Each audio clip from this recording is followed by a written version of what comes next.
यवतमाळ नांदेड मार्गावर ट्रकने ट्रकवर धडक दिल्याने 17 गायी ठार झाल्या आहे।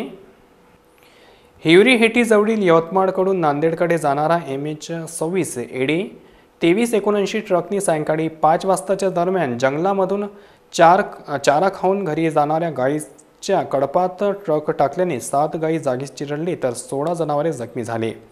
या अपघाताने परिसरात तणावाचे वातावरण निर्माण झाले होते।